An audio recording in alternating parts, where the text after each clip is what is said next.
This week we've got a season finale. And not a single tear to be shed. All Systems Go starts right now.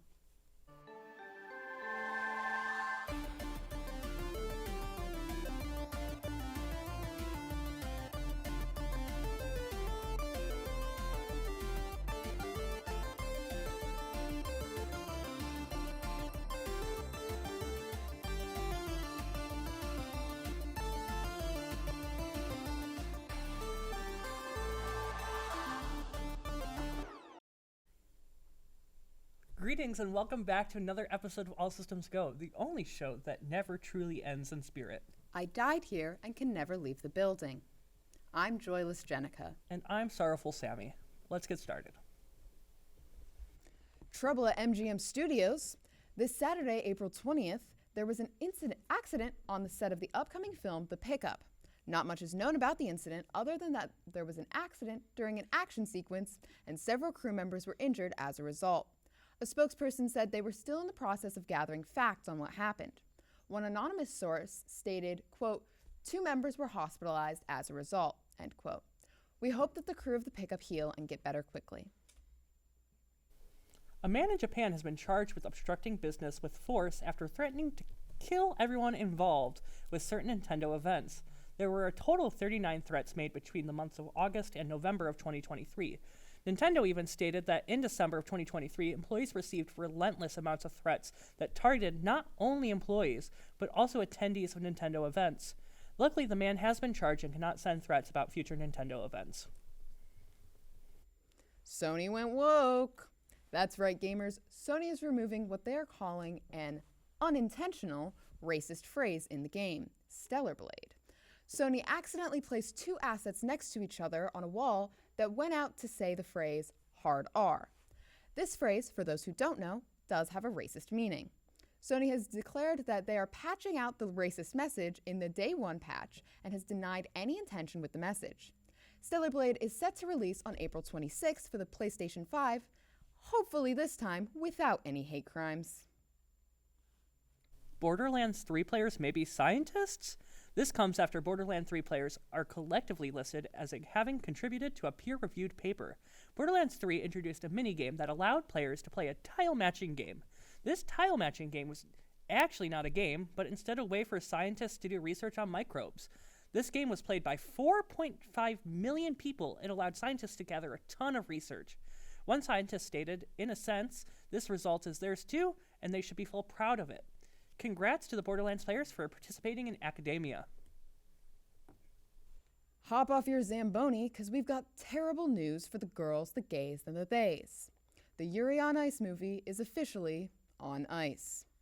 That's right, after 5 years of delays, MAPPA announced the cancellation via Twitter, stating, quote, regarding the postponed release of Yuri on Ice, the movie Ice Adolescence, we have come to the decision to unfortunately cancel its production. We deeply apologize for not being able to meet the expectations of all those who've been waiting and have continued to support us throughout these years, end quote. Although unsurprising, this news is a devastating blow for queers everywhere. I bet you were expecting a news story, but it was me, Dio. That's right, we got JoJo news. Toho and Shueisha has announced a Blu-ray release of the JoJo's Bizarre Adventure Phantom Blood musical. This news came after the closing of the musical on April 14th of this year. The recordings will be from one of their many performances in February of 2024. There are several editions of the musical releasing, including the first edition and 2 different standard editions for the Sunlight Yellow version and the Midnight Blue version. After the break, Phoenix gives a share-itable review. And Jenica brings about world peace. All Systems Go. We'll be right back.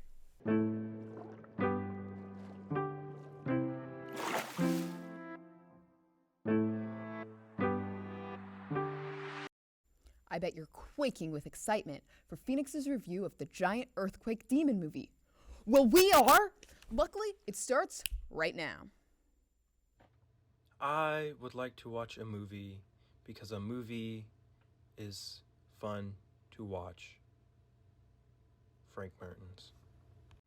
Alright, before we get started, I want to mention that this movie, this art, was made by the same dang person who made this bad movie. It sucks. This one sucks, but this one's good.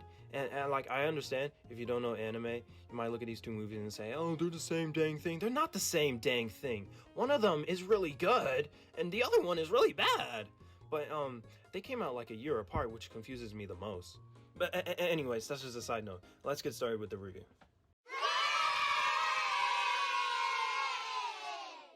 Going into this movie, it's very easy to recognize that this movie, this freaking phenomenal movie, has the best freaking art I've ever seen in an anime. That's the hottest take, but it's also true, so it's not really a hot take. This beauty of a man, Makio Shinkai, is known for his greatest freaking art. He takes a pen and then he puts it on a paper and then he makes me cry. So, you know, it just works in sequence. Okay, so the premise of this movie is this girl, she's just walking to school, right? And then she sees this guy, he's looking spectacular, and she's like, oh my gosh, I gotta follow this guy. So then she goes to this random location, following this dude, and he's like, dude, help me close this door, man. This door, it's really heavy, close it, bruh, please. And then she's like, oh, okay. And then they close the door, and he's like, thanks, man, we just solved an earthquake. Wait, what do you mean we just solved an earthquake? Haven't you heard? We gotta walk around this whole city and just like solve earthquakes by closing doors. It's like, I guess I can do that for the rest of my life since you're just, I'm just gonna follow you for the rest of my life. So, surface level, this movie has a very basic premise. They're just going around closing doors. But there's so many twists and turns that make the movie seem so surreal. And then you see the art and you're just like, I just want to sit in this. Speaking of turns, the handsome guy, he's not a handsome guy anymore. He turns into a chair. He turns into a chair because a cat that was a key stopped being a key. So now the chair guy has to like be the key inside the keyhole, because that's why they're closing doors, because the keyhole guy is actually a key instead of the cat. So the cat just wanted to be a cat instead of a key for one time. But the key guy turns into chair guy, frozen, then frozen guy makes girl sad. So since the girl is sad, that makes the mom mad. And since the mom mad, they hop in the cool guy's car, and the cool guy's car goes to this door. And the girl walks through the door, she like fights this earthquake demon. So then the cat's like, oh, we find demons now, and it gets real big, turns like the key cat into turn bigs, and then he fights the thingy, and then he becomes the key. And then since he's like the key now, the chair guy, he's like, oh dope, I don't have to be a chair no more, I can just be normal. And then they come to the real world, but then they gotta turn back, because he looks at the girl looks at herself, and she's like, yo, go towards the winter, be in the snow. And she's like, oh, okay.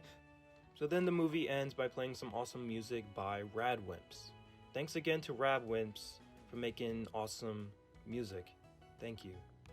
So, since I just finished explaining everything so perfectly, and since I'm actually a master at explaining things, we can get into the real meat and bones of this movie, since we all understand everything now, because I'm so good at explaining things. Thank you. I actually got a Nobel Prize back in 2015 for #1 explainer. It says that right there on the trophy, so it's true. So I don't want to hear anyone telling me I'm not the #1 explainer. It says that right there on my trophy. So anyways, all right, for the writing of this movie, I'm gonna go ahead and give it a 9. Solid characters, solid theme. The gist of the entire movie could be understood quite easily, but to really understand the entire theme takes more dissection. The visuals in this were perfect, absolutely phenomenal. 10 all the way. If the visuals in this movie aren't a 10, I dare someone to show me something better. Now, for the voice acting, you guys aren't gonna believe me on this. I watched this movie dubbed. I watched it dubbed, and it was awesome. It was very, very good, and you guys are gonna think that I'm insane by saying an anime had a good dub, but it did. Down to the penny. 8.6. As for emotion, come on. Come on, it's a Shinkai masterpiece. You know Shinkai had to throw my heart around. So, anyways, thanks for watching. Catch 2022 anime sensation Suzume on Netflix right now. Up next, Jenica finished the console wars. An age-old battle which has divided friends, families, lovers, as each has fought ruthlessly for their side. But friends, rejoice, for I bring about an end to the fighting. A new age of peace has come upon us as I have decided to finally, once and for all, put an end to the console wars. The true winner of the console wars is, and always has been, the Nintendo DS. That's right, this little baby is the most superior console out there, and honestly, I don't know why they've moved past it. Let me tell you why. Number one, physical media. DS games came on cartridges, which meant once you bought the game, you had the full game, and you didn't have to microtransaction for the rest of the game, and you didn't have to worry about server shutdowns or DLCs that changed how the game played. It was just the game, and the full game, start to end, the whole game. The games were also pretty inexpensive. Using the Wayback Machine to take a look at the GameStop website in 2006, we can see that none of the games really went above $40. The gaming console itself was also rather reasonably priced, with a Nintendo DS Lite costing around $130 at its release. The DS Lite also included a slot for Game Boy Advanced games, and the 3DS game slot fits all other Nintendo DS cartridges, allowing you to play games from other consoles.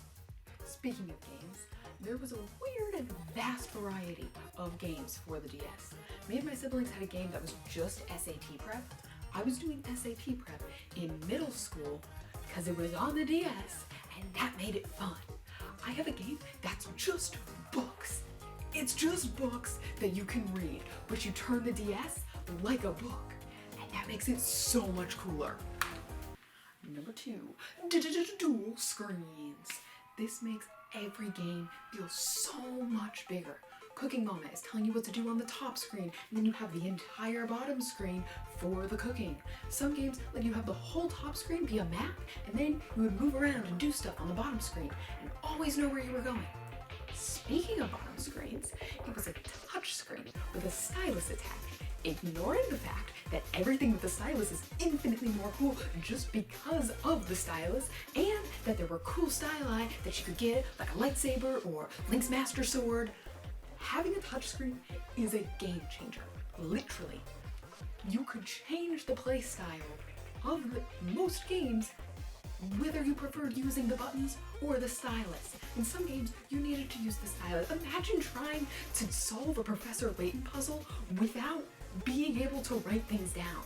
There were whole games where the entire point of the game was drawing things. The Five Nights at Sonic's animations were originally drawn in flip notes on the DS before being traced over to MS Paint. You ever wanted to pause a game, but you couldn't because you were mid-battle? Clearly, you weren't playing a DS. You can pause any game at any time, just by closing the lid. Your mom is calling, but you're in the middle of a cutscene? And now you can pick up right back where you left as soon as you open it back up. Number three, multiplayer ability. One of the coolest features of the DS was DS Download Play, which allowed friends to play your games with you even if they didn't have a copy of the game itself. What's that? You're on a long car ride to Georgia and you're currently going through a tunnel under a mountain in West Virginia where no Wi-Fi could possibly reach you, but you really need your sister's help to beat this underwater level in Legend of Starfy? No problem, because DS Download Play doesn't use Wi-Fi.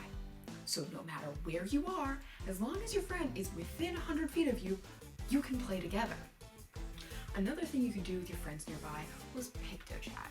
PictoChat was a messaging system where you and up to 16 friends could be in a group together and message each other. And it was kind of like texting, but a lot better. Number four, durability. I've had this thing since I was like 7 years old. I was not a careful child. I'm pretty sure this bad boy has fallen out of a tree on more than one occasion. And yet, it still works. This little bundle of circuits and wires has been in my possession for 2/3 of my life. And the only thing wrong with it is that the screen doesn't stay up. That's it. That's insane. What else is insane is the battery life on this thing. On a full charge, which only takes around 3 hours, you can get 15 to 19 hours of playtime. That's like a full day of gaming. Number 5, portability. Finally, the feature that makes this truly the best console is its portability. There is almost nowhere you can't play your DS.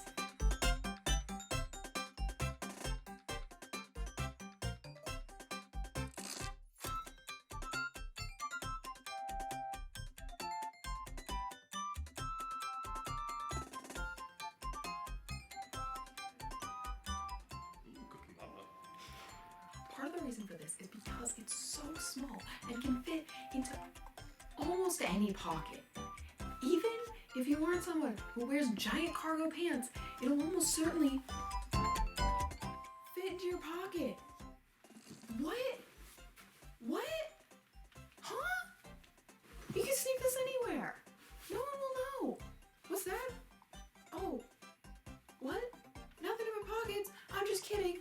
It's a DS, and I'm gonna play it during this meeting, and you can't stop me because you don't know I have it.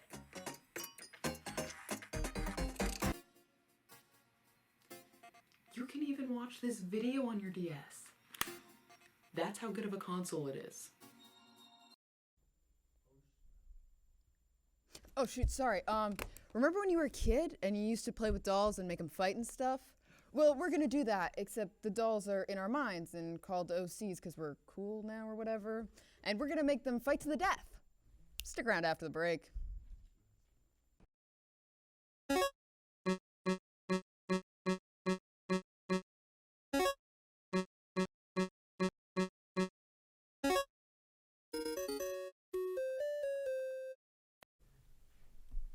Hey, paisanos! We all love OCs, but what will happen when we make them fight each other to the death?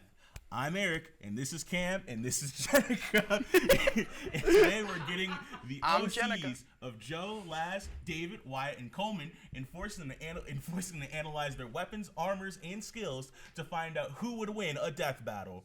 The rules are simple. Each contestant gets 30 seconds to explain their OCs, and then we, the judges, decide who wins. We're doing this bracket style, so whoever makes it to the end wins all of it. But it's time for a death battle!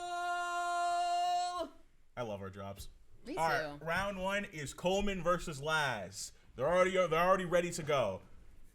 Oh boy. Oh. I think.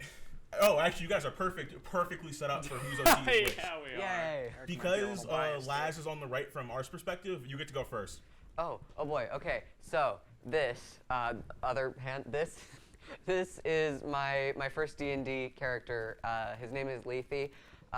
He is a tiefling warlock, and he I believe that the thing he serves is the fiend, and he has a pact weapon that's like, I think I made it like a spear or like a oh my gosh, the thing that's like a spear but it's not.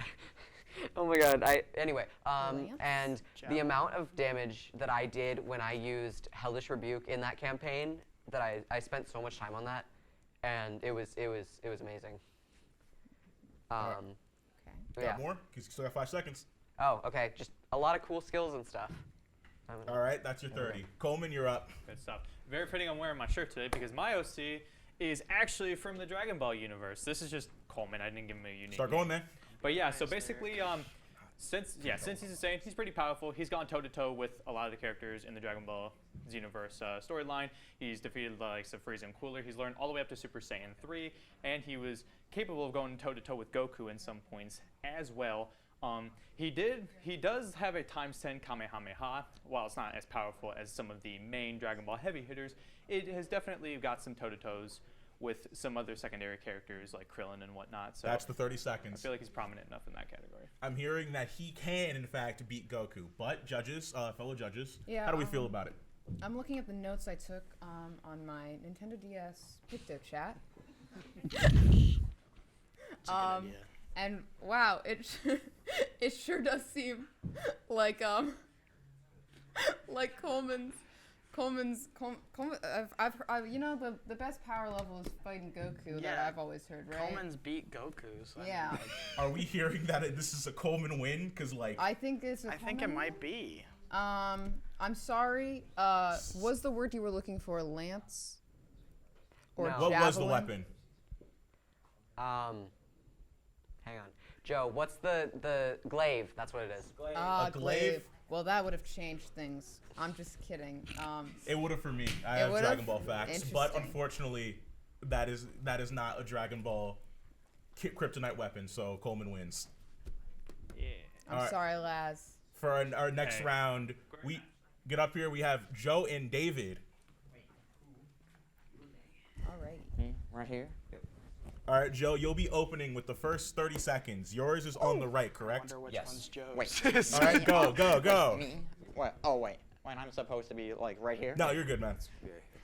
So, Okay, so who so goes this first? this is my guy. His name is Toast. This is actually like an original OC. This was designed by the amazing Kayla.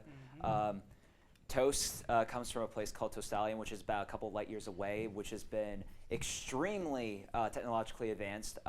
They do a lot of stuff, but eventually some stuff happened, and of course now they're like scattered over the universe trying to find a bunch of these grain, or planting a bunch of grain on universes to create more toast.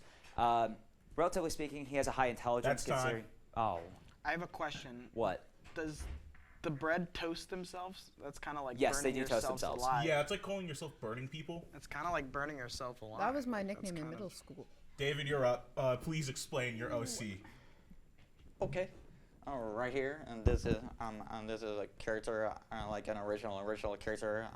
I drew it myself, and her name is Molly. And what else? What can she do? Well, as you can see, she's supposed to be like a scientist.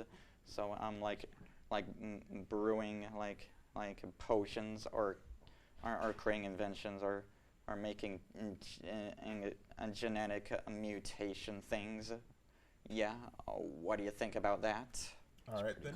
All right then. That's pretty good. That's pretty Now good. we deliberate. I think I'm not gonna lie. I'm sorry, Joe, but this is human versus toast. Yeah. You really didn't give me an opportunity to like fully. Human- I gave you your 30 seconds, Well, man. But But we were like trying to figure out our positions. But so. human eats I waited. toast. What? I will say, Well, what happens? I do have colonization in So for if we were to toasts. fight, who would win? They do colonization question mark? So do humans. That doesn't matter. So let's Well, say yeah, no, hypothetically, but I'm just saying, our I two feel like OCs that's like important meet to in the know. fight. So let's Couldn't the think about human just eat hypothetically the who you toast? think would win. I'm not Is sure. toast I'm- toast-sized or Yeah, what's the big? size here? I'm not How sure big it's is going to be toast? near you. They vary. very? How big I is your really toast? don't know Oh, what they would just happen. change? What? What's up? How big is your toast? Like the average size of a regular piece of toast. Okay. Okay. Still think I will say pretty puntable. I still think we have to give this to Molly, I'm Joe. sorry. Yeah. I think Molly's gonna take I this win. one. You do. All right. I think Molly's So gonna what's take my a bite out of reward? toast. You get to go to the final battle. Your reward is bragging rights. For our third round, we have Wyatt versus Anne Marie. All right. Resetting the clock. Okay, yeah, you guys are already situated. Yay! I'm gonna give a lot of room. I'm gonna let Anne Marie go first because I'm gonna give Wyatt some time to adjust here. Anne Marie, your 30 seconds start now. Okay, so she is a speedster from the DC universe, she runs with like black lightning. She can channel the Speed Force, and she is also able to channel lightning and shoot it like out of her palms too. And she can like phase through walls using the Speed Force. So yeah. Still got 5 seconds. And she also works very closely with the Flash. All right, bet. Experience and good powers. I also had black white lightning, so I am automatically biased a little bit. 8. All right, so Wyatt, you're up next. All with right. Your 30 seconds starting now. This is Subwoofer the Piss Boy. Subwoofer the Piss Boy has a variety of skills, including his devil may care attitude. As you can see, you might think that this is fur. This is in fact a golden shower of skin that reflects any enemy attacks. I don't know if we can He say has Zack golden Fair's shower. hair, so you know that means that he has a Buster Sword of some variety. Allow the materia to equip with whatever. He has an Omnitrix. By the way, he has canonically met both Goku and Viltrumites. That's it. So he's got them. All right. You're done. What? Wow, he's got the Omnitrix too. But Speed Force, I think, trumps Omnitrix personally. That's weird hearing that from you. Shut up. Shoot lightning wall phase, flash. Jenica, you're a tiebreaker here. What's better, Speed Force or Omnitrix? I'm not a fan of the piss boy on account of the piss. Yeah, no, that's submissive. I don't think a submissive fighter wins here. Well, so if I you think were you're a done. super villain, Also, would you you attack a guy covered in I piss?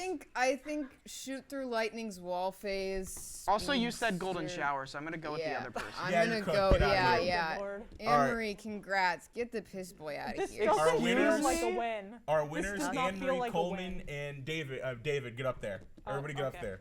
It's time for our final round, where you all Nice. get a couple of seconds to say why your guy can beat the other. You get 10 seconds total. Okay. Okay, starting with Coleman. You're gonna get 10 seconds to say why your guy beats the other guy. Starting now. Okay, well, even though you're pretty fast and you are pretty smart, I have instant transmission and I have the power to just low-key spirit bomb the entire planet. So, like, not sure how that can be fought there. Plus, I got... You're up. Yeah, there you go. So we have instant transmission and spirit bombing. Okay.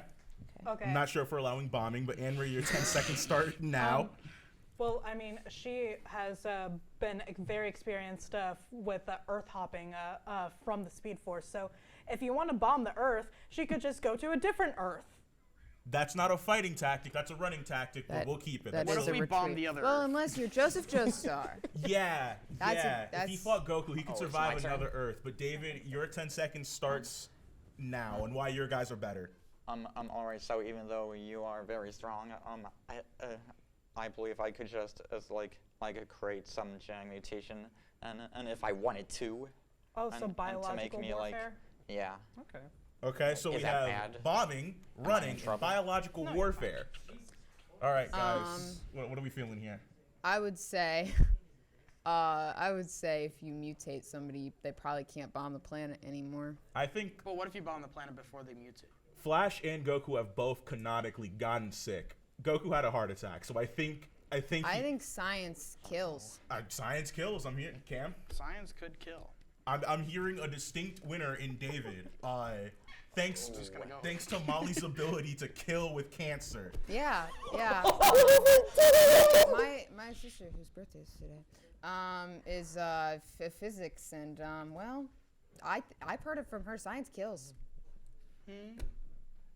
Oh, which means the winner is David. Next up, Jenica and I cook up a new video. Awesome, let's go. What's We'll my be prize? right back.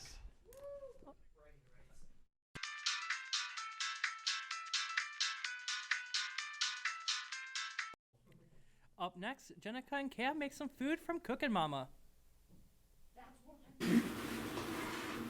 Hi, I'm Cooking Mama, And I'm Cooking Mama. and we're here to cook. Bruh. Look at this dude. Wait till you see the. No.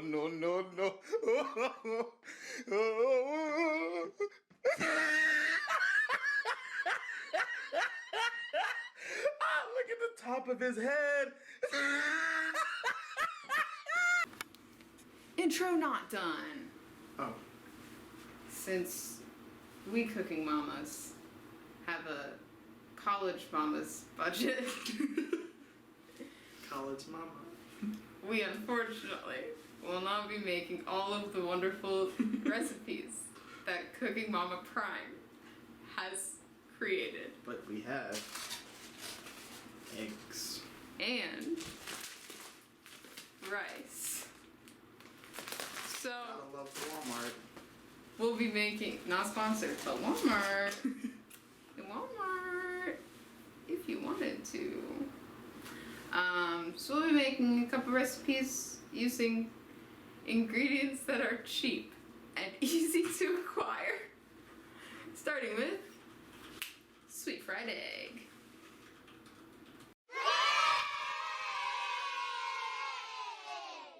Three, 2, 1, go!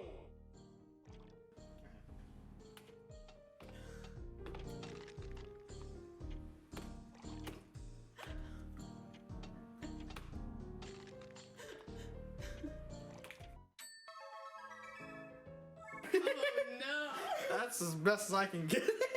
Don't worry, Mama will fix it. Oh, buddy, there's shell. You're not allowed to open your hand because that's what Mama There's does. shell in it, though. I was trying to do exactly what Mama did. Well, I do have to hold. Yeah. I swear to God. Oh no! Too much force. There's people towels right there. You gotta be joking. You see it? The roll. What the hell?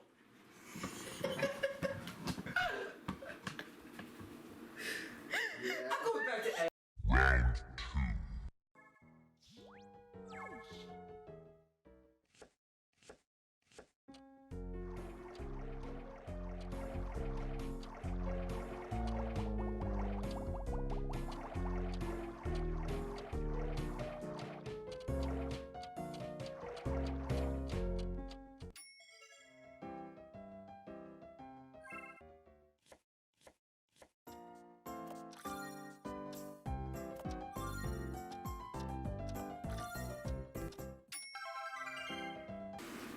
I don't think it should look this color. You know, we Hey, did it, Mama. and that's how Cooking Mama works. We It's- go with what Mama says.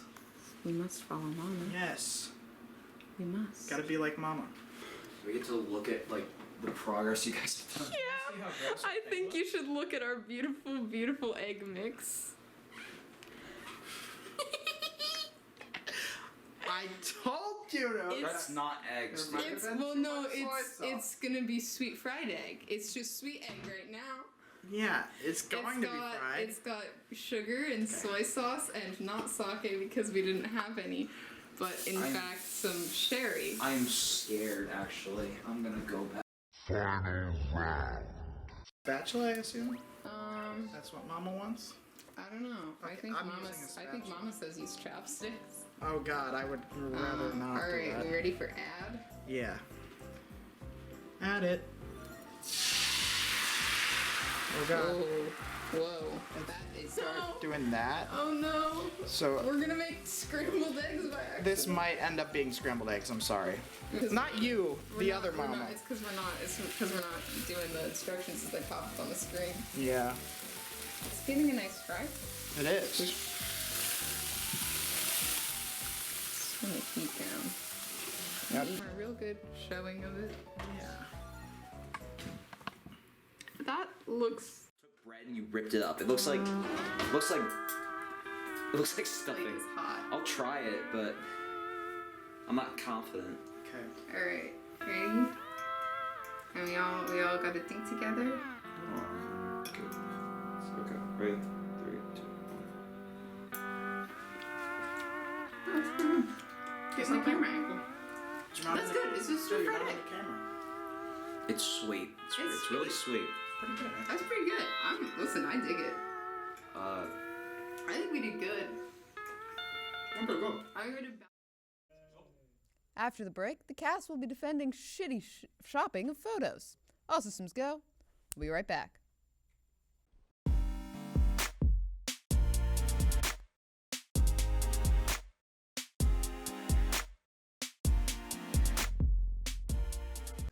Hello, my name is Anthony Friga, and I own Big Video Games LLC. I have a couple smaller game company representatives here to pitch me their games and game posters. And at the end, I will select a game to fund with my own money. Let's begin. So first off, we have some guy named Brody Markovitz. Are you Brody? Yes, I am he, and thank you for saying my name right. Yes, you're welcome. So what game do you have for me to I have pitch? this game. I'm representing Rockstar Studios with Grand Theft Auto 5. Okay. So talk to me about Grand Theft Auto. okay, so Grand Theft Auto follows these three gentlemen, Michael, Trevor, and Franklin, and there's an online campaign called Grand Theft Auto Online. Okay. And a lot of the missions revolve around that old guy, Lester. Okay. And you do stuff for Lester also. He seems like a nice fellow. Yeah, you can drive vehicles, like you get cool cars, you can get jets and planes, and it's just about like it keeps in the spirit of GTA, like flying and doing crime. So is it kind of like an open world sandbox kind of game? Yes, it's open world, and you get to commit crimes and make money. Okay, that's cool. I will keep that in mind. Let's move on to our next investor or pitcher, I guess, if you will. I don't know what you would call you. Coleman, Arthur. Hello. Hey, howdy, hey. What game do you got for me? Mr. CEO, man. I have a Mario Party 9. It was not supposed to look like this. It was supposed to look much more cropped and better. Okay. But anyway. Definitely not going to hurt you in the long run? Yeah, so basically, Mario Party 9 is basically going to be a new take in the Mario Party franchise. Forget all of the traditional, like, walking and stuff like that. Okay. This one has cars. Whoa. This one has cars and vehicles and everything like that in that matter. And get this, you don't collect coins no more. Okay. You collect mini stars, and the way you win isn't dependent on your star count. It is now dependent on how many mini stars you have. Those are the only collectible, but you get better looking dice at least, and you get to ride in nice looking cars. Nice. So I have now 2 video games where vehicles seem to be a very like big factor in the Grand Theft Mario Party. Grand Theft Mario. All right, let's thank you, Coleman, for your time. I'm gonna bring on Phoenix Sawyer. Is that how you say your name? Yeah. Hello, good sir. How are you doing today? I'm doing 6 out of 10. Actually, 8 out of 10. What game do you have for me to pitch? I thought we were making made-up games. Oh. So this is Monkey Cube next with Minecraft. Oh. So. Whoa. Yeah. So basically, you know, Monkey Ball. You're swimming around in a ball, but this is Minecraft, so no more balls. We just cubing now, so you can't really move. But can I ask a question? Is this a mod for Minecraft? No, it's a mod for Super Monkey Cube. Oh, okay. Yeah. So basically, we got monkeys and just cubing around. It's very relaxing. You can't do anything. You just sit there in a box. Oh. Yeah. It's basically a sitting simulator. And what inspired you to make this game? Well, you told me to make this game, so. I told you to make this game? I mean, someone else. Okay. Yeah. All right. So. Thank you. Let's move on to Cam. Marin Martel. Thank you. All right. What game do you have for me today? This is Detroit Become Human. Okay. And in the game, they become human. Also, yeah, that's the sun, even though it's nighttime. That's how the sun works in video games, if you didn't know that. That's a fact. Did not know that. That's a fact for you, Anthony Fariga. Okay, thank you for saying my full name. You're welcome, Anthony Victor Fariga. So that's a guy. That's a guy. That looks like a building. Oh no, yeah. That's me. Okay. Yeah. That's a guy right there, and he's a robot guy. Okay. And then that guy. That guy is a robot as well, and they're trying to become human. I want you to quickly answer this question. What's the biggest flaw in your game? Probably the person who made it. Is it you? No. Okay. Thank you. Whoever wrote that lower third. But you become human. Okay, cool. Robots want to be human. Okay. And that's the game. Thank you, Cameron Martel. You're welcome, Anthony Victor. All right, let's move on to the next person, Simi. No last name? Brinkoff. Thank you. All right, what game do you have for me today? I'm covering up the logo. Hi, I have Halo, but this one is cool because it has fire, and that one guy who looks kind of weird, like an alien kind of thing. Yeah. He's dabbing. Oh, okay. So I was wondering if that's what he was trying to do. Yeah, no, he's dabbing, and he has a gun in the other hand. He's shooting one-handed, and that's a two-handed gun, so it's impressive. Yeah. Okay. I've never played a Halo game, but I've heard they're good. I never owned an Xbox. You've never owned an Xbox? Nope. Wow. But I've heard Halo games are really good, and therefore you should fund my Halo game because it looks good, and I'm being told it's a wrap. All right. Okay, and then finally, our last pitcher is Wyatt. Hi, Wyatt. Thank you. I don't have Wyatt a last Simon. Name. That's your last name. That was redacted, but it's all right. All right, what game do you got for me? Okay, I know we do a lot of skits and bits here, guys, but if you could hear me out on this one. So this is, we pumped about 10 mil into this. I'm betting the farm here. This is Toontown. Okay. Talk to me about Toontown. So we really want to accompany all people with this. We don't want to cut back. We don't want to discriminate. I mean, I know that the woke mob doesn't want things like guns and violence, which are very real in our game. So we need things like bombs. We need Colt 44s. We need bulletproof vests. You may recognize the juice down here. Yeah, I see them. Well, you see, we just don't want to cut anyone out, right? Isn't Toontown a Disney property? Well, look. Due to budget cuts, we haven't really been able to get that Disney vibe anymore. We need to widen our horizons. Okay. With Markiplier. This is a very sus pitch you're giving me here, but unfortunately that's going to be all your time. And now that I have gotten to see all of the people come and present their games, I have to make a decision. And after some not so careful deliberation, I think I'm going to fund the Minecraft Super Monkey Ball crossover. Because monkey and it's funny. They agree with me. Anyways, after the break, we leave the bounds of this Forsaken studio. All systems go. We'll be right back.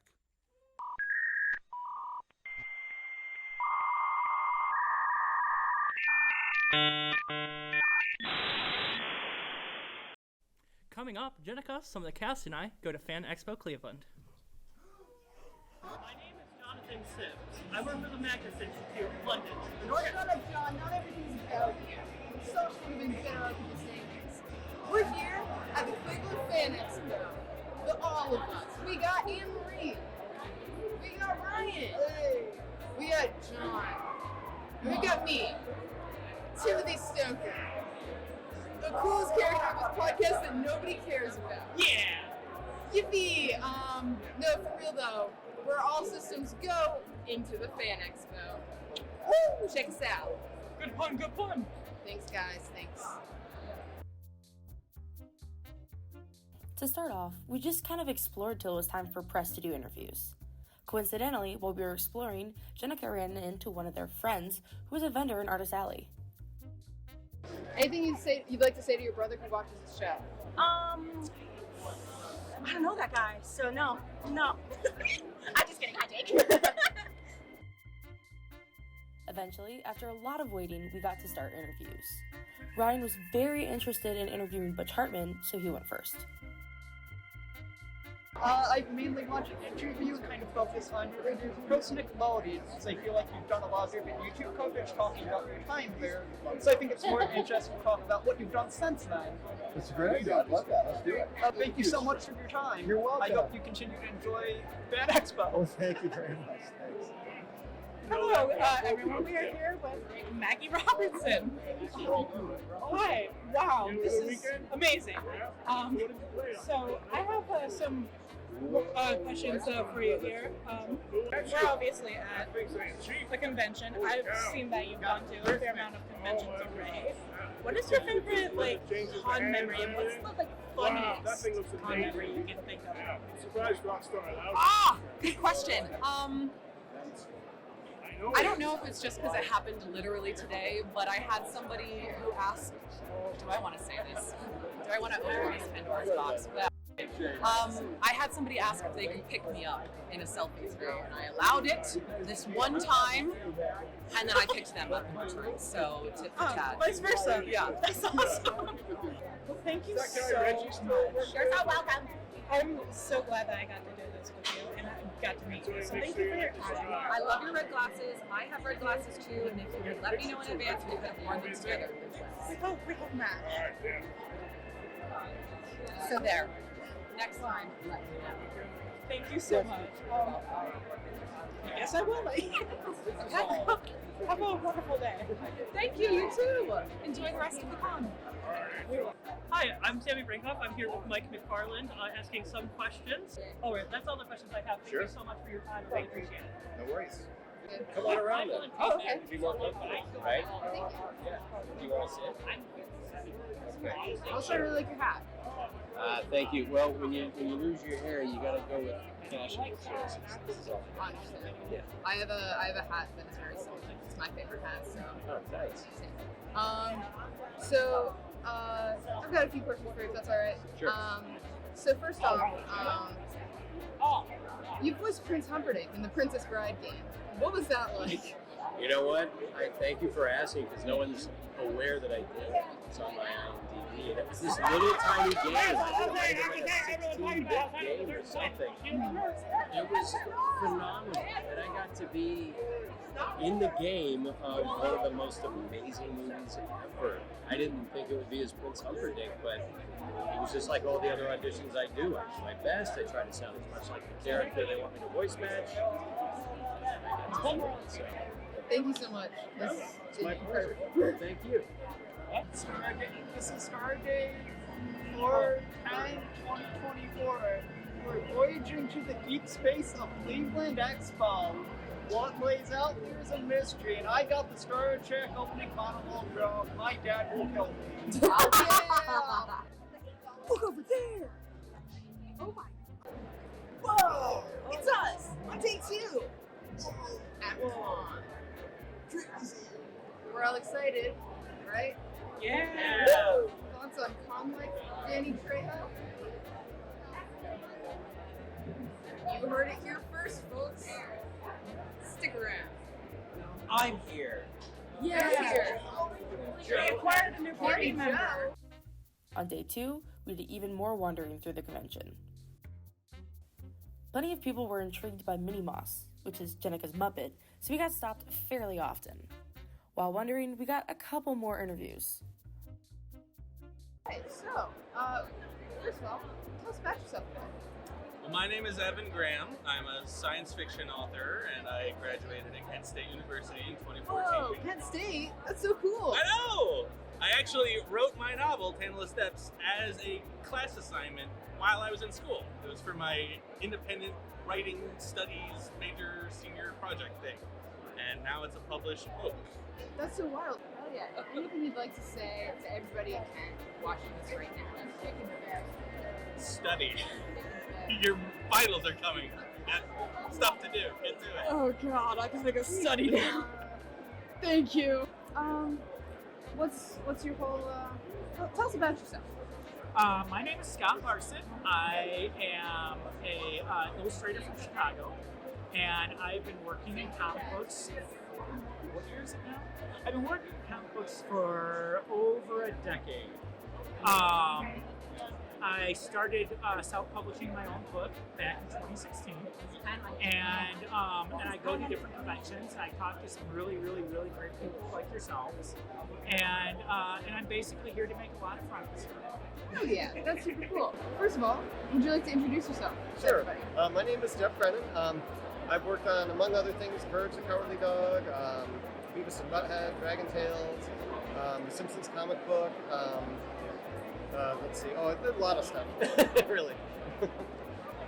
So I know both I and showrunner Jenny here are big Dragon Tales fans from our childhood. Would you like to share a little bit about what it was like working with that?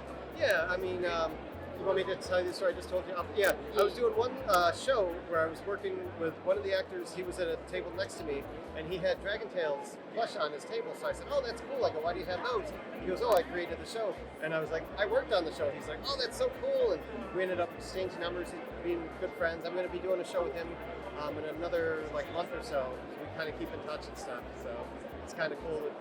The kind of things that happen at these shows. That's so cool. Anything else you'd like to plug? Mostly just I'm doing a lot of conventions. You can look for me at the shows. I'm out all the time. I do about 30 shows a year, so I'm out there. Yeah, thank you so much. Oh, no problem. Thank you too.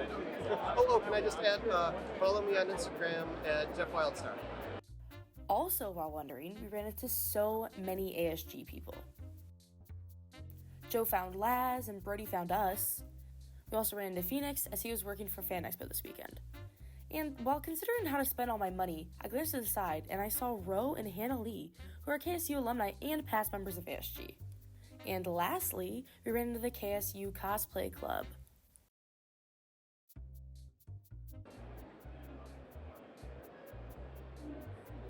I'm full of fear. There are so many people here. Ah.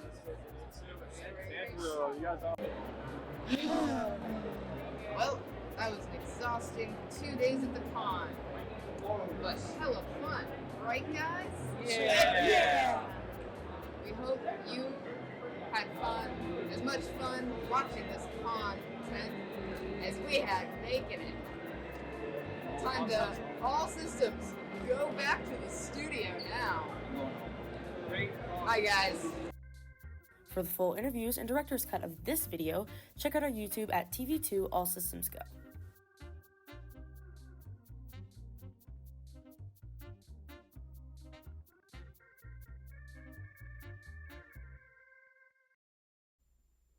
Wishing you had a bit more Ryan in your life before he's gone forever? Great news! This next block has Ryan with a side of Ryan. Stay tuned.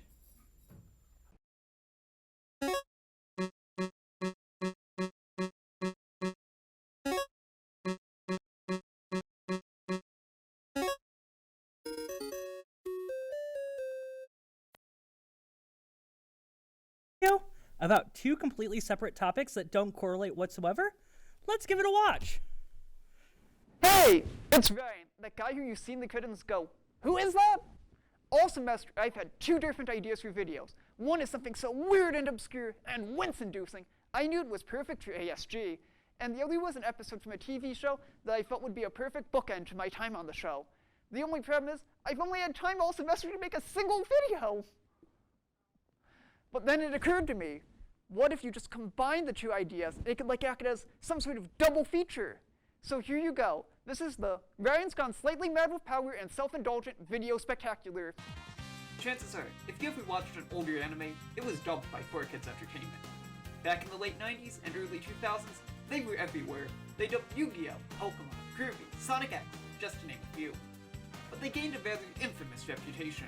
They tended to censor their shows and make dramatic plot changes for no apparent reason. Their adaptation of One Piece is often considered one of the worst animes of all time.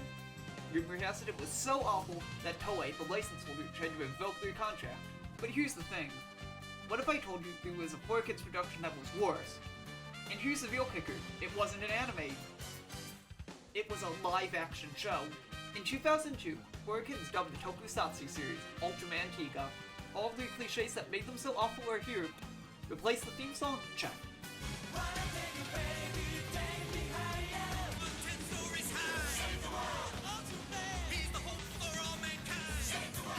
Techno music montages? Check.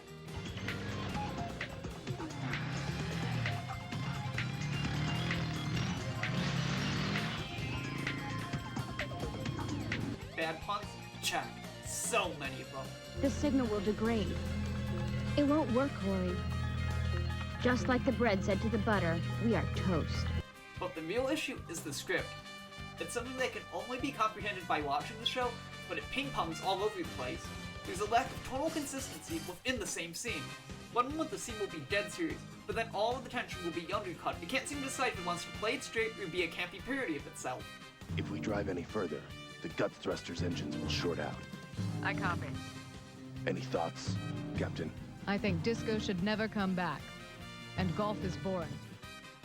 And the sad thing is, watching the original show, it's kind of decent. It's an acquired taste to see a man beat up rubber-suited monsters, but it kind of has that timeless charm to it. But here's where things get juicy. While evidence from interviews would suggest all 52 episodes were dubbed, only half of them ever aired on television.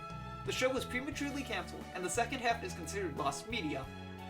And the only reason why you can find the dub on YouTube is because diehard fans reconstructed it using VHS tapes and the original show's Blu-ray remaster. In an attempt to recuperate the lost money on the project, 4Kids appealed to diehard weebs and released the unaltered sub-show on DVD. This was unheard of through the early 2000s. Chances of the dub ever resurfacing are effectively zero. No chance. In the 2 decades since, 4Kids has gone bankrupt, and the series owners Super Riot Productions have also had their own financial difficulties. While nowadays the original show is readily available on Tubi and other free streaming services, I can only recommend watching the dub if you like TV that's so bad it's good. I go. I can't believe we destroyed another gut swing. Yeah, I know. How do we pay for all these planes? Well, there you go. You survived video number 1. Now on to video 2. An idea that I felt like was a perfect way to cap off my time at ASG. I hope you enjoy. Thinking about what I wanted my last video for ASG to be should have been a difficult process. But the funny thing is, I've known for well over a year at this point. I want to talk about the final episode of the Pokemon anime, Rainbow and the Pokemon Master. Right out the gate, the episode starts with an emotional gut punch. It's effectively a shot-for-shot recreation of both Brock and Misty's departure at the end of the original series. What really puts the scene over the edge is the music choice. It's a remixed version of the climatic battle theme. Hearing the familiar song in such a different tempo really sells the melancholy of the moment. From here, the episode's second act is a bit on the slower side, but there's still a lot of great moments I want to highlight. In particular, seeing Tracy having a cameo left me dumbstruck the first time watching it. For those of you who aren't as familiar with the Pokemon anime, this character hasn't had a spoken line since all the way back in 2006. In both English and Japanese, they were able to get back his original voice actor after such a long time. But it wouldn't be a great Pokemon episode without Team Rocket. Seeing the three reunite and attempt one final time to steal Pikachu is a joy, and for the briefest of moments, it actually looks like they won, until Pidgeot shows up from out of nowhere. While this is a Deus Ex Machina and blatant fan service, it was so exciting. This had been an abandoned plot point from 20 years ago, and I can't believe they actually resolved it. And when Team Rocket finally does go blasting off, they hold hands. I started to feel a little emotional. But what really made the episode amazing isn't all the fan service and cameos, but one simple scene. It's simply Ash sitting under a tree reflecting on his journey, finally achieved his dreams. He became a Pokemon master, but now what's he going to do with the rest of his life? It's simply uncanny to see such a cheerful character have such a solemn moment of self-reflection. I simply adore this scene. Beyond feeling like a full circle moment to the first episode, it also really conveys an important message. Life is an endless journey with no real destination. It's always about continuing to strive for more and finding what's next. Especially now that I'm at the end of my time at college, it really resonates with me in a way that I didn't expect. I don't know what's next for me in life. It's both really exciting and really terrifying at the same time. But before long, the rain clears and a rainbow forms over the sky. Is simply the beginning of the next. Despite my grievances with modern Pokemon, this episode is excellent. In so many ways, I feel that I'm merely scratching the surface. I'm content that such a long-running series received a proper ending. No cliffhanger, no time skip in sight. Truly a rarity in this day and age. While I have no doubt that Ash and Pikachu will show up again someday, for now, this is a near perfect ending for a 26-year-long journey.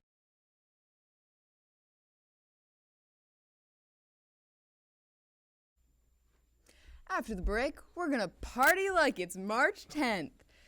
Cause that's Mario Day. You know, MRI 10, cause when it's written out it looks like it says Mario. Anyways, we're playing Mario Party after the break.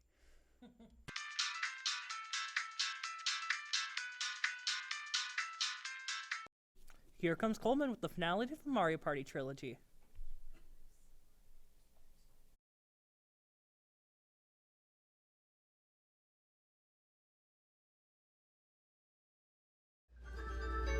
Alright, 5 turns. Oh. So they predict Donkey Kong. So they predict Brody. And they're giving Brody 20 points. Yay, so Coleman has 97 minutes. That's a lot of ammo. I got places to go. Gotta follow my rainbow. You can't stick around, I have to keep moving. I literally just thought the exact same thing, Ryan. I'm somewhere.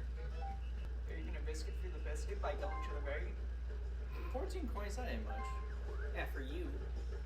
Wait, hear me out. No. Do it! That is Coleman. You are evil if you do that. 60. Oh! 60 coins. Coleman, I beg of you. Please. Please. Imagine. No, it gets worse. If one of us uses the warp block and get moved to where he's at. Oh. Alright. I was gonna say. Oh, you suck. I thought you were gonna max that out. The new thing. I think. I'm sorry, but that's not GAW. It doesn't have the GAW energy. I think. I'm gonna go back and because I have enough points, I'm gonna go back, get a second star. Get a second star. Ooh. This is getting close. Okay, cool. I forgot, Boo's on the other side of the map, damn it. You got a star. And you're in battle. This isn't Beyblades. This isn't very. Amber, you can actually choose how many coins you want to wager this time. So you can wager 27, between 1 and 27. Nothing too crazy. Crazy, that was crazy.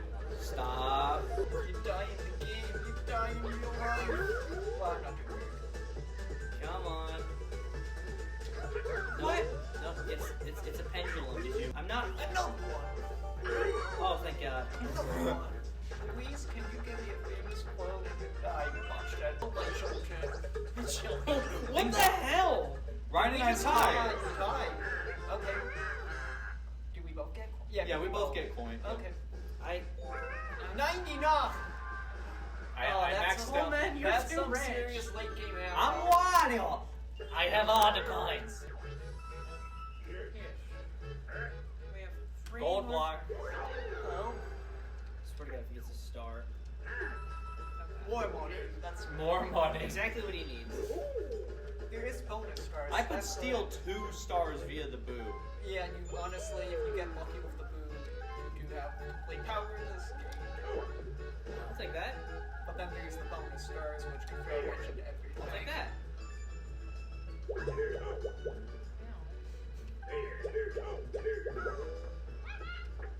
My ad. Right behind you. Oh. I'll take that. What? Come back. Does this board just not have any chance time spaces? I felt bad until he was like, yeah. Yeah. I'm like, I just have to embrace the madness of Mario Party.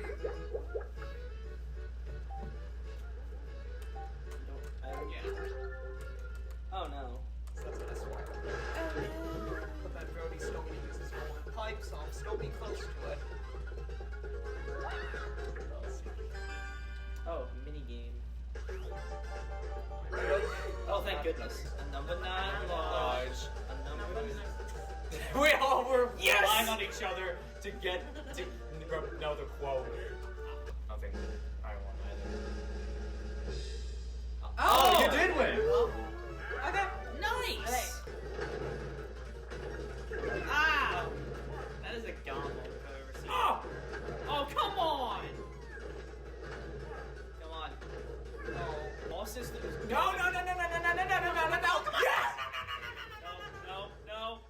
Yes, I won. I was so close. Woo! I was so close. I was almost there. And Marie was almost there. I never stole a star from you. Well, you didn't, but I- everyone else in the game did. I was a good noodle. You were a good noodle. Congratulations. You'll get the star back when you earn it. That was a good reference. Oh! God moments. Oh, okay, I need to. Alright. This could go either really well or This really is our badly. first chance time. On the last turn. Last turn chance. Alright, here we go. Please, You give me a gambled star. everything. I want a star from someone. Alright. This is my chance to make a card. Alright. Watch that. No. No. Okay, now Alright, come on. Come on. Shoot. So suddenly I have the most. Oh, okay. Okay. I'll take that. Give me your money. Hiya!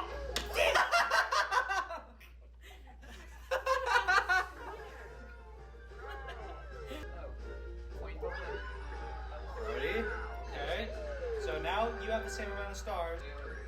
That's Amory because of Bowser. Alright, we all have the same amount of stars. So. Oh, goodness. Camera right. Nope, alright, Ryan won. Never mind, I thought there was gonna be another one. Ryan won. Ryan won. What? Wait, Brody won! Let's go! The comeback king! Brody won that? And I'm in last. I clinched finished with the coins, baby. It's because of the friggin' chance time. Why? Why? I prevented Ryan from winning. That's all that matters. Oh, hey, you came last. Yeah. Well, that's been Mario Party. Yep. Why? Another Mario Party in the bag. And Brody. That Brody with the comeback. Yeah. The ending of all time. It was an M. Night Shyamalan It was the GA ending of all time. It was the most GA ending of all time. It was. What a twist. Oh my god. Oh. On GA, this was a very intense and exciting match. And we'll catch you later, everybody. Peace out. Well, beyond a shadow of a true self, the next video is starting now.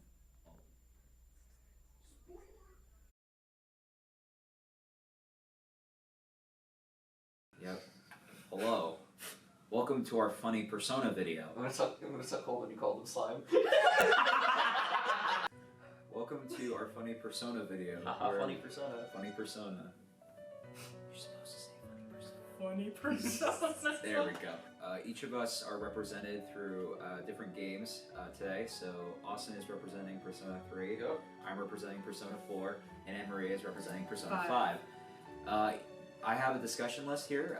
We're going to discuss each individual part of our game, specifically, you know, like what do we like about it? You know, what's our favorite parts about it? What do we dislike? Got my notes. This is gonna be fun, Absolutely. or not. I mean, I think it'd be fun. Or we're gonna kill each other. That might happen. I was actually planning on suplexing Austin into this. That's test true. Beforehand. First item of discussion: our story. So we'll start with Persona 3. Okay.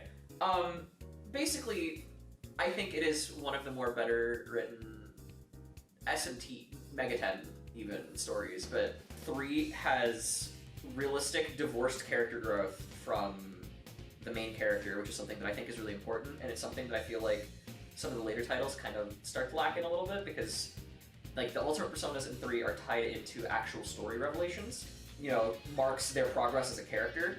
It's just something that I always thought was weird that they were contingent on doing social links and confidants in later games. It also focuses on themes that I just absolutely love, because I don't know, I just like dark stuff like that. I love the idea of death in my game. Exactly. Okay, so the next one, I guess I get to talk about Persona 4 now. Yep. So it's more interesting to me how there's like this sort of significant tone jump from how dark Persona 3 was to how light Persona 4 is, because, you know... I've seen memes about, like, just the jump.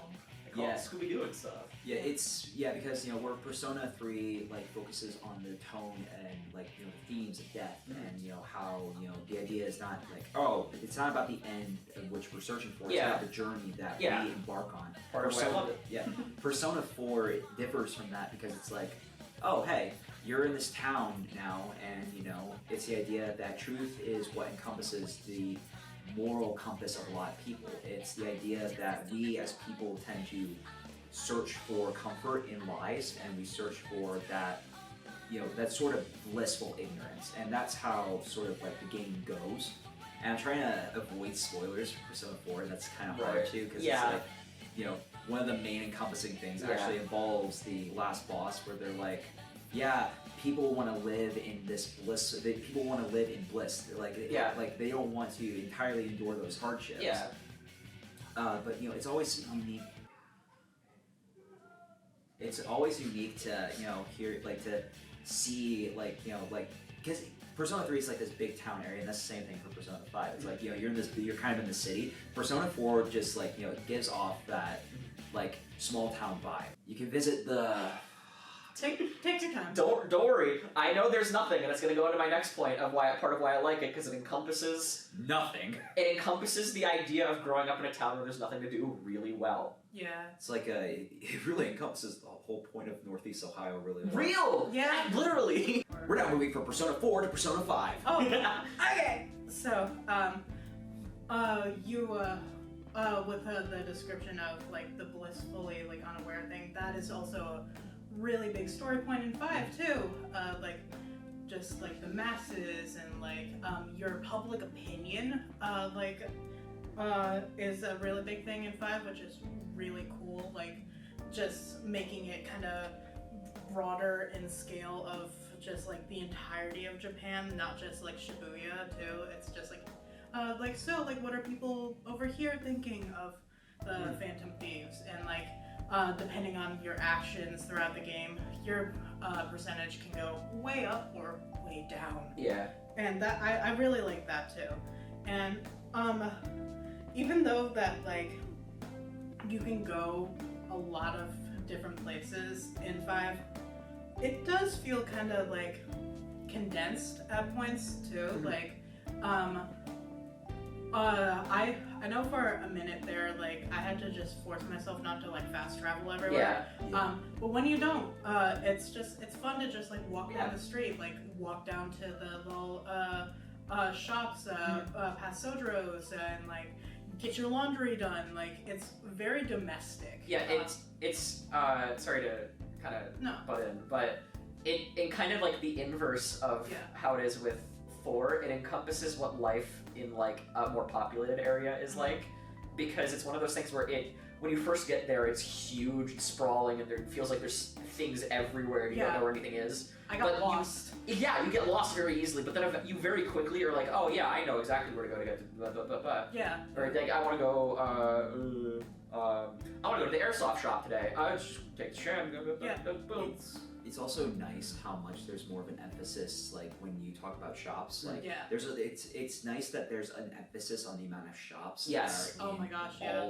all of the game itself. Like, you know, Yes. there's a lot of shops that are in Shibuya, and then when you go to like Akihabara. Akihabara, like there's so many shops that have like these different items that provide benefits. Yeah. And just to You like could buy a TV. Like You can just buy a TV.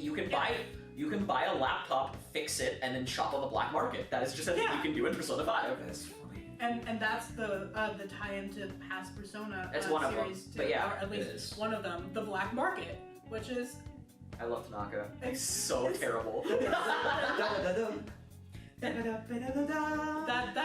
something. That the black market is the tie-in. Love that. Yeah. Guys, do you hear that? What? It's a Tanaka ad break.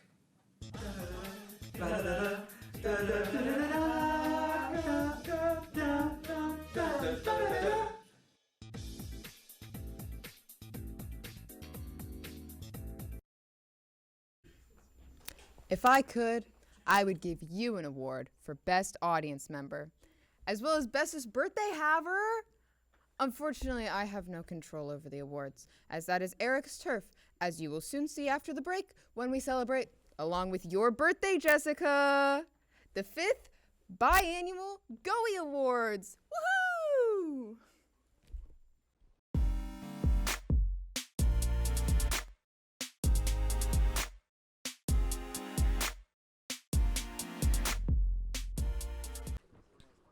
Hey Paisanos, it's time for the Goies, everyone's favorite game show. It's not game show, award show, the better one. It's pretty simple. We here at ASG like giving ourselves awards, so we decided to make a segment out of it. For our first reward, we have Jenny's math homework, the nerd. No, in actuality, our first award is Best Video, which goes to Punishment Yahtzee by Anthony Fariga. Here you go, buddy. Thank you. You guys are gonna love who this goes to. It's Best Discussion, Matt Pat Retires goes to me. But in actuality, we have another one, a tie, and it's Shrek 2 Predictions by Jenica Jenik. And everyone else on those blocks. Thank you. Thank you so much. Thank you. I know that mic don't work. Get out of here. It does. It's a really good mic. For Best Game Show, we have The Garfages by Ryan Prorock. Garf! Here you go, man. Thank you. For Best Fake News Story, we have Jenica in a Box by Eric Watts, which is a fake because it was made by Jenica. It's not. I'm stuck in this box. Please, please, let me out of the box. That was what made it fake. I'm in a box. Help. They say as they are not in the box. This whole station is a box. TV2 is a box. Life is a box if you really think about it. How many we is have in square? Best New Talent, which goes through the paper. Wyatt Simone. Simon. We don't actually talk about Wyatt Simone anymore after the incident. Evil Wyatt. Yeah. Not the skeleton. For Best Returning Talent, we have another tie with the exact same duo, myself and Jenica Jenick. Oh, and Coleman. I didn't read the list far enough. Coleman, get up here. Coleman Arthur. Great job. Great job. Great job. Great job. Great Great job. job. Great Great job. job. Great Great job. job. Great Everybody, job. great job. Great job. Great job. Great job. I love you all. Okay. Okay. Okay. I'm Jenica now. Hi. I'm Coleman Arthur. We steal names here. And we have the booby prize. Not this one, not made by me. It's Best Bit, which goes to Cam Dies. To Cameron Martin. Woo! Yeah! Cam Dies! Cam Dies! Rip Bozo! Woo! After the break, it's Cam died! Oh my God, he's dead! After the break, it's time to put down the grandma, just like Cam. And by that, I mean say goodbye to our seniors. I didn't write that bit. All Systems Go will be right back.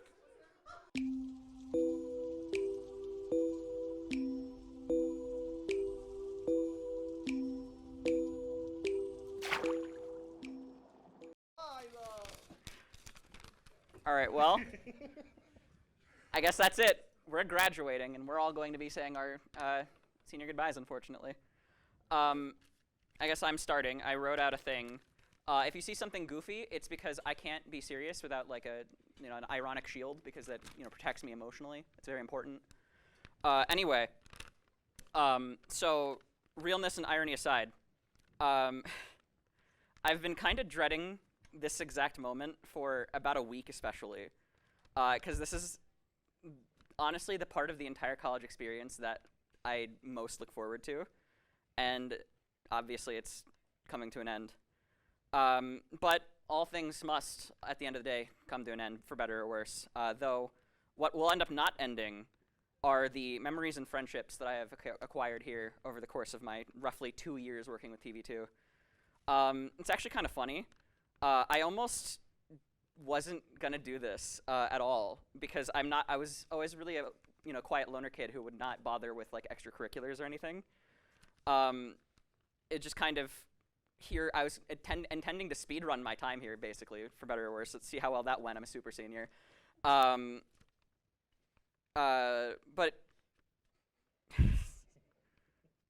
where was I already? I already lost my spot. And yeah, I had back when I was a CS major, I had even had no idea this was here at all. Though I never really wanted to get involved in any sort of extracurriculars. The only thing that really mattered besides getting out of here fast was the small time I spent with my really small circle of friends. Though when COVID hit, everything kind of changed for me. That's when I took a semester off, which is why I'm now a super senior. And I really wanted to like pause and think about what I wanted out of my life.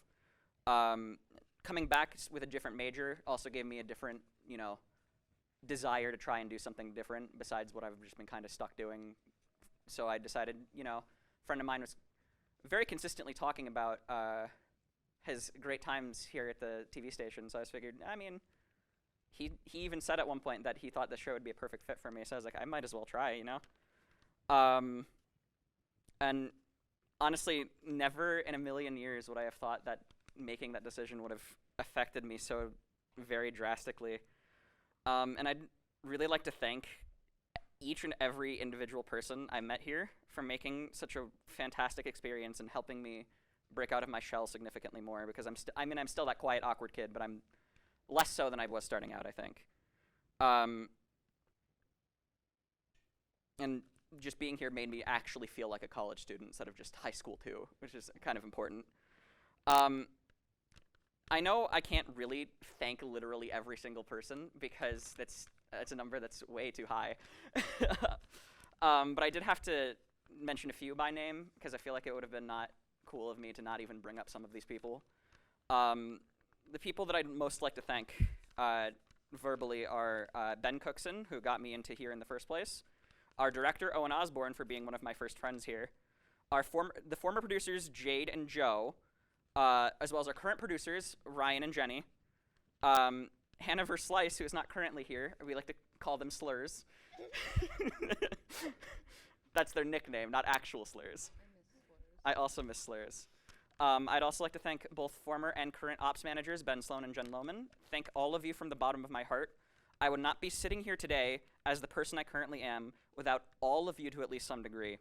This list isn't even exhaustive either, for that matter. I just can't literally sit here taking up all night laming every single person who has meant anything and their importance to me. Just know that even if I did not name you right now, you definitely should be included. And whether you're aware of it or not, you've all meant a lot to me in some way. In an effort to move a bit away from the sappiness and stop taking up too much time, I wanted to say one last quick thing. It's that every single person here has something that they want to do currently. Maybe they wanted to make you want to make a video or a film. Maybe you want to tell somebody something that you've been holding off on for whatever reason. Just do it. One of my big things that has made this kind of rough is that I regret it being over because I wanted to do more videos and stuff for the station. I wish I had done it sooner so I could get all of these things out of here, and among other things. And while I can kind of make an outlet for the content creation aspect by I just doing it like YouTube stuff or whatever, there's definitely still regret there, and I want to say that everybody should do that thing so that you don't feel the regret, because there's a good chance that you will probably regret it. And that's pretty much everything I felt the need to say. So thank you all again for this wonderful experience, though I would not say that this is goodbye, because I do hope to see each and every one of you again. I love you. I love you. You'll see me again. Oh, good. In your dreams. And your nightmares. Just for fun. Spice things up. Hi, guys. It's my turn. Fans of the Blurb will see that we did not recreate the mistake of me going last again. Happy birthday, Jessica. I love you. Thanks for watching every week. Also, Jake. I didn't write a script, so I'm going off the dome, off the cuff. It's going to be a lot less organized. I also almost didn't join ASG. When I first started doing TV2, I joined the Blurb because it was the easiest form to fill out. And the other ones had questions that scared me, and I was doing it the night before because I found out the night of or before auditions.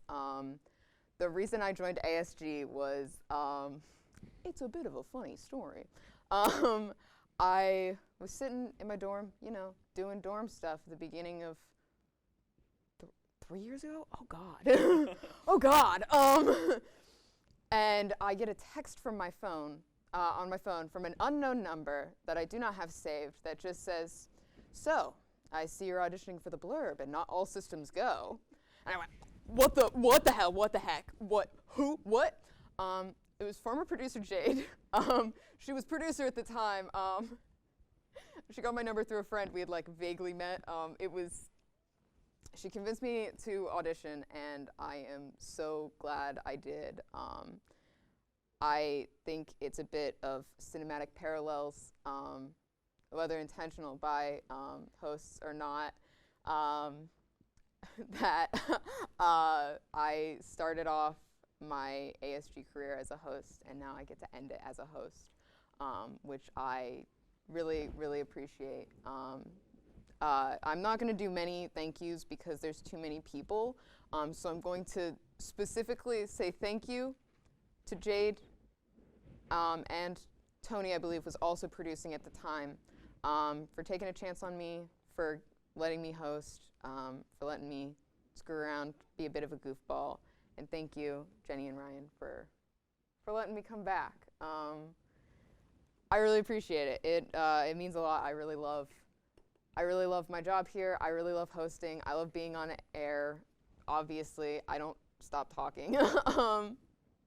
But it's gonna be me soon. Don't worry. I appreciate. Thank you, Owen, for keeping things light. I really appreciate it. It's helping me not cry. This show has meant so much to me. I've done so many things that I never thought I would ever be able to do. I mean, heck, I made a Muppet of myself? Who does that? Who does that? I did it for a joke, for one episode of this show. Over 100 hours. Who? If you can dream it, you can do it, I guess.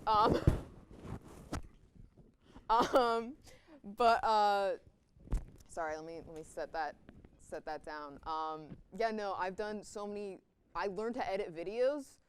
I don't know how to do that. All the editing stuff you saw in my video earlier, just recently learned how to do all that stuff. It's honestly amazing. I spend so much time just thinking about ASG videos that I want to make. I have so many scraps of paper with just notes scrawled on them of ASG videos, ideas that I have, and like pieces of scripts that I'm writing. I'm definitely gonna continue making videos in the future somewhere. So you can look forward to that, I guess, because I just have too many ideas now. And I don't have time to do them all, clearly, because I have no time ever again to do one for ASG while I am a cast member. Anyways, regrets. Don't have them. Try things.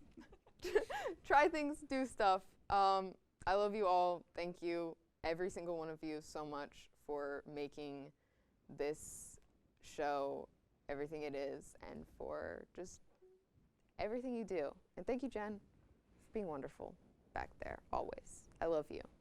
I love all of you. And now I'm going to stop talking. Your turn.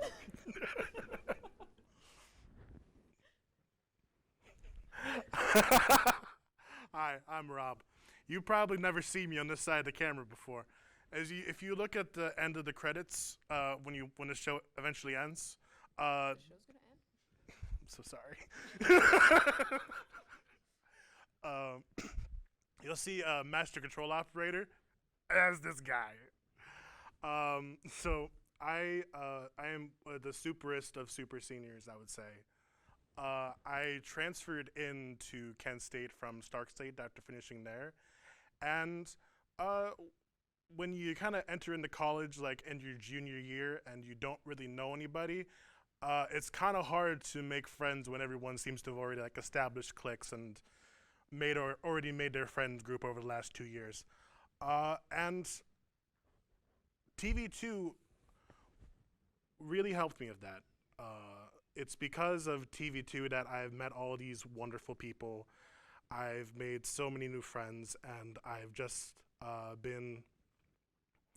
I've met my son and my younger, smaller son. They're so important to me. They're gonna stay with the show. They're not leaving. Watch out for it. But yes, TV2 has meant a great deal to me. I've met so many great and wonderful people, and just kids. Look at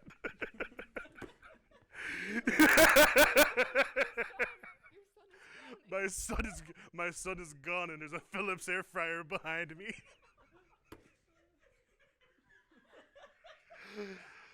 So yeah, TV2, great. All these people, beautiful. If you ever wanted to join TV2, do it. This is the best decision I made in college, and I've made several bad ones. Super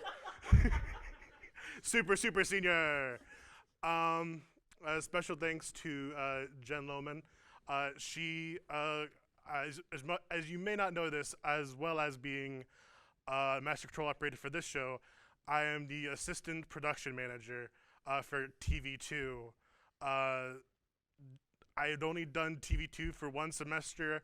I signed up for the job, and Jen said, yeah. So special thanks to her for that. It's truly been an amazing opportunity. And you gave me the title of Ass Pro Man. And I've been telling people that all the time. So once again, thanks everybody for the wonderful time at TV2. Love you all. And goodbye, my beautiful sons. His name is Bert, and this one is Roscoe. All right, it's Ryan's time. It's me.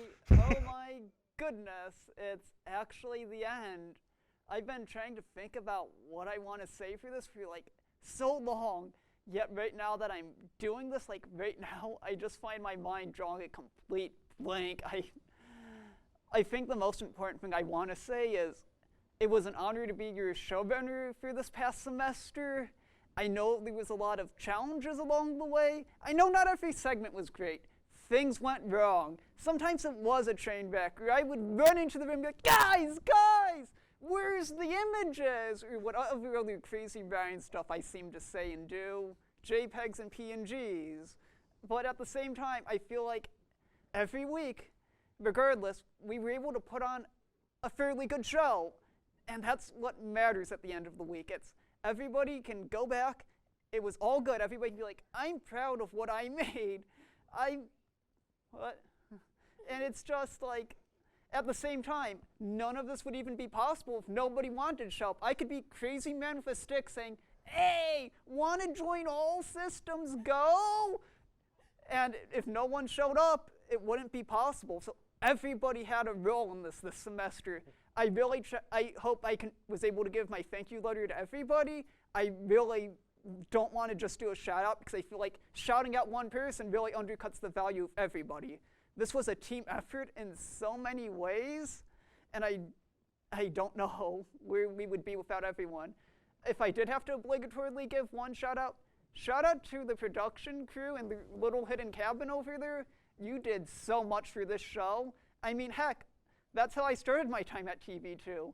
I was a CG for the agenda during the great fall of 2020 when there was a pandemic.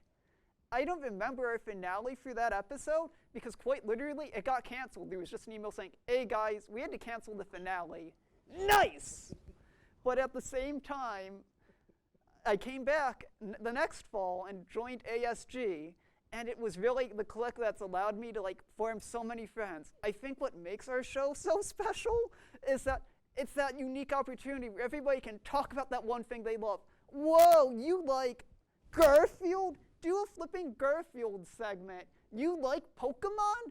Talk about flipping Gen 3 transfers and the episode that gave kids a bunch of Caesars in Japan. So you like Kirby? I never actually did get to make a Kirby video. Whoopsie. Regrets, I guess. But at the same time, that's what makes the show so good and special. It's an opportunity. It brings people together through that shared interest. And I just hope that everybody continues to come back the next semester if they're able to and continues to put on a great show, even when I'm not there. I don't know if I'll be watching future episodes, but I want to wish everyone the best of luck in all that they do, even if it's outside of TV2, ASG. Just make the most of your time at college. Sometimes I do wish I had just taken that moment to like just enjoy it. I could get so caught up in deadlines and due dates that I kind of let opportunities pass me by. But I'm just gonna miss everyone. While the walk 20 minutes each way every week was a lot, my legs did get kind of sore. This is gonna be something I miss doing so badly. I don't know, it's so weird having to start a new chapter in my life, meet new friends. It's gonna be a lot, but thank you everybody. Thank you so much. All right, I have one special surprise for you. Oh. It's another spelling bee. No. We don't need flags. Do we have time for this? We don't need. Wait, we don't need flags. No. I'm sorry. Well, it was gonna be easy one. I was gonna say spell ASG, but whatever. Sorry. Oh. Sorry, I tried to do a joke. Oh no. Sorry. Guess We're comedy's not dead. A show, not Comedy's a comedy dead. Yeah, we're not a comedy show. We're not allowed. not? They'll take us away and they won't let us come back. We're not a comedy show? No. Oh, God. Oh, no. That's why we're leaving. Oh, no. We're getting kicked out because we're too funny. Yeah. Oh, I knew this would happen someday. All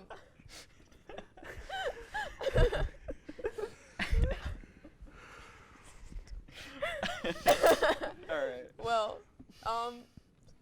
it's the end. It's the end.